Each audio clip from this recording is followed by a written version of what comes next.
Në të gjithë opinionin publik diskutohet këtë ditë lidhur me organizimin në sheshin Skënderbej të një proteste të organizatës së ushtrisë çlirimtare të Kosovës lidhur me vendimin që do të marrë Haga, pra gjykata e Hagës, me 4 nga komandantët e saj, ose më saktë me 4 nga ish komandantët e saj. Në fakt, ajo që po diskutohet është se përse Albin Kurti nuk mori pjesë në këtë miting ose në këtë event. Ishte pikërisht ky qëllimi i organizatorit të fshehtë të këtij mitingu, i cili u fsheh mbas UÇK-s, i cili është Edi Rama, kryeministri i Shqipërisë. Edi Ramës jo se i plasi shumë për Ushtrinë Çlirimtare të Kosovës dhe për ish luftëtarët e saj, sepse këtë e ka treguar në vite me Open Ballkan ose me Ballkanin e hapur, ku deshte që ta fuste Kosovën në ish Jugosllavi dhe të rrethonte politikisht Albin Kurtin. E ka treguar me hartat në dorë së bashku me mikun e tij Hashim Thaçin, për të cilin e organizoi dhe mitingun e dieshëm,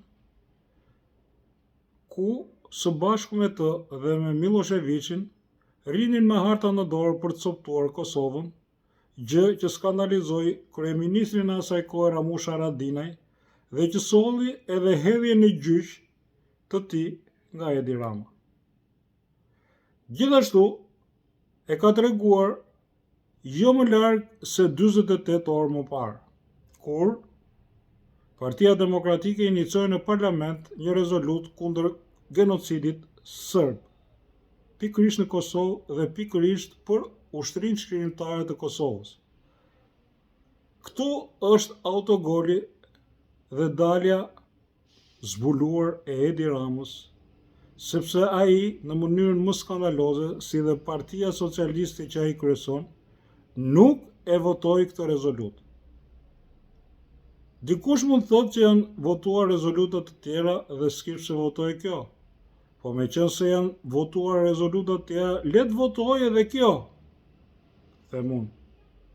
Aq më tepër 24 orë përpara organizimit të këtij mitingu, i cili për hir të vërtetës dhe për mirë të shqiptarisë ishte një miting madhështor. Tani, pse nuk mori pjesë Albin Kurti? Askush nuk shton, dhe kjo është një nga objektivat kryesor të Edi Ramës për të vazhduar fushatën dhe tentativën e tij për uljen e kuotave politike të Albin Kurtit, i cili me cilësitë e tij, me veprimtarinë e tij si kryeministër për këto 4 vjet, e tmerron Edi Ramës sepse është antipodi i tij, është e kundërta e tij. Është një kryeministër burr shteti, i kompletuar nga të gjitha anët, i ditur dhe i mençur, i vendosur me integritet të plot kundrejt kujdo, si edhe simbol i antikorrupsionit, jo vetëm për veten e tij, por me të gjithë ministrat që e rrethojnë, me të gjithë bashkëpunëtorët e tij, gjë që ka lënë një shije shumë të hidhur tek Edi Rama, i cili në të kundërt i ka të gjithë ministrat, duke filluar nga ish zëvendës kryeministri, ose në burg, ose të kërkuar në përbot, ose gati për burg. Ashtu sikurse mund të ndodhë edhe me vetë atë. Në fakt duhet kishte ndodhur me kohë. Ka të gjithë kryetarët e bashkive, duke filluar nga Bashkia e Tiranës, dhe të gjithë drejtorët e rëndësishëm në burg, ose gati për burg. Pra, figura e Albin Kurtit e tmerron Edi Ramën, sepse është i vetmi që ka mbetur që i bën karshillëk atij. Nëse Edi Rama ka uzurpuar të gjitha pushtetet në Shqipëri, Albin Kurti zbaton me përpikëri kushtetutën dhe kushtetueshmërinë, nuk merret fare me mediat, i ka lënë ato të lira, e sulmojnë nga mëngjesi në datë 24 orë, dhe kjo nuk i bën përshtypje për faktin, sepse nuk ka për çfarë të mbrohet. Tani, përse duhet vinte Albin Kurti dhe të merrte pjesë në miting? kur e ka thënë me qindra herë, si në Parlamentin e Kosovës, në emisione televizive dhe kudo, se ai nuk e njeh gjykatën e Hagës. Ka qenë ai dhe forca që kryeson kundërshtarja kryesore për mosformimin e asaj gjykate. Ndërkohë, ata që këmbgulën me ne krye Hashim Thaçin dhe Edi Ramën, po vuajnë sot pasojat e asaj dritshkushtërie, duke mos e kuptuar se çfarë po bënin. Ose duke kujtuar se gjykata e Hagës nuk do merrej me krerët e ushtrisë shkrimtare të Kosovës, të cilët, çuditërisht, secili prej tyre ka një pasuri personale të paktën 100 milion euro, pa llogaritur asetet e tjera.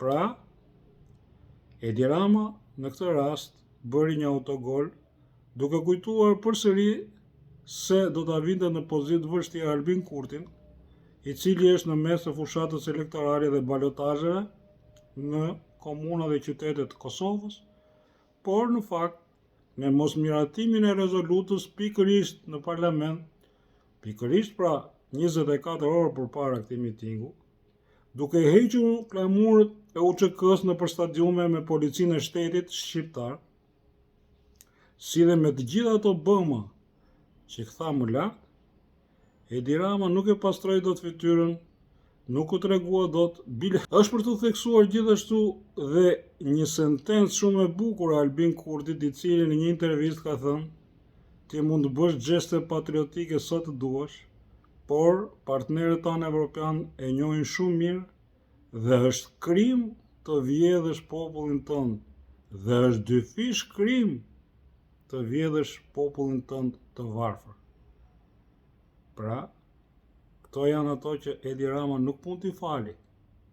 Megjithatë, jo me Albin Kurtin, sepse Albin Kurti e ka ndarë mendjen për të qenë i pakorruptuar, i pakorruptueshëm, me integritet të plot dhe përfaqësues në nivelin më të lartë të Kosovës në të gjitha ambientet dhe forumet kombëtare apo ndërkombëtare, me arsimimin, me formimin dhe me gjithë veprimtarinë e tij, jo vetëm si ish kryeministër apo si kryeministër siç është tani në detyrë, por në 20 vite aktivitet politik në opozitë, gjithmonë në të mirë të çështjes kombëtare, gjë që Edi Rama nuk e sfumon dot. Kjo pra është analiza për sot, lidhur me zhvillimet e fundit, ku ushtria shkrimtare e Kosovës u përdor përsëri me mjeshtri, kështu kujtoi Edi Rama, por në fakt bëri autogol. Bëri autogol.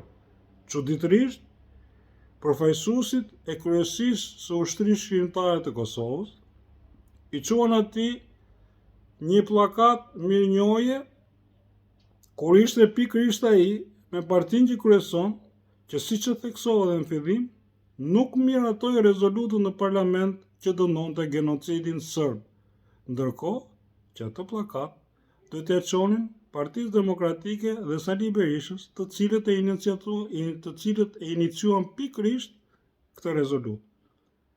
Jo se dhe atyre u plasi për ushtrisë shkrimtare të Kosovës, por bën një lojë politike e cila e nxori jashtë loje dhe e nxori zbuluar Edi Rama.